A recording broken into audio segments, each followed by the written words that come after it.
ரம்ஜான் பண்டிகையொட்டி தமிழகம் முழுவதும் உள்ள மசூதிகளில் இஸ்லாமியர்கள் சிறப்பு தொழுகையில் ஈடுபட்டுள்ளனர்.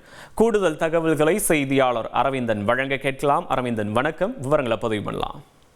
நாடு முழுவதும் இன்று ரமலான் பண்டிகை சிறப்பாக கொண்டாடப்பட்டு வரும் நிலையில் ஈகை திருநாளை முன்னிட்டு மசூதிகள் மற்றும் ஈத்கா மைதானங்களில் தொழுகை, பிரார்த்தனைகள் மற்றும் சமூக சேவைகள் உள்ளிட்ட பல்வேறு ஏற்பாடுகள் நடைபெற்று வருகிறது. தமிழகத்தில் பல்வேறு பகுதிகளில், குறிப்பாக காரைக்குடி, வந்தவாசி, புதுக்கோட்டை, திருப்பத்தூர் மாவட்டம், ஆம்பூர் மற்றும் வாணியம்பாடி போன்ற இடங்களில் ரமணன் கூட்டு தொழுகை கோலாகலமாக இன்று நடைபெற்றது. முக்கியமாக சொல்ல போனால் ஆம்பூர் பகுதியில் உள்ள மதுரம் பள்ளி, மதுரம் கல்லூரி மைதானம், வாங்கிசாப் ஈத்கா மைதானம், உமராபாத் ஜாமியா கல்லூரி மைதானம், ஈத்கா மாவனூர் பகுதியில் உள்ள ஈத்கா மைதானம் உள்ளிட்ட பல்வேறு இடங்களில் ஆயிரக்கணக்கான இஸ்லாமிய மக்கள் திரண்டு கூட்டுத் தொழுகையில் ஈடுபட்டு வருகின்றனர்.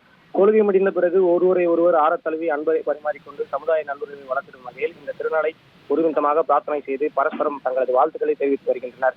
இதேபோல் பார்த்தீங்கன்னா வாணியம்பாடியில் உள்ள காதர்பேட்டை ஈத்கா மைதானத்தில் ஆயிரக்கணக்கான இஸ்லாமியர்கள் திரண்டு என்னங்க இனி வீட்டு வேலையில கொஞ்சம் அதிக ஒத்தாசையா இருக்கணும். வேலை கிடைச்சிட்டா? வேலையா? நான் பாஸ் ஆகணும்னு நினைக்கிறேன். எப்படி? பாஸ் வாலா. Be the boss. பிரார்த்தனைகளில் ஈடுபட்டு வருகின்றனர். விவரங்களுக்கு நன்றி அரவிந்த்.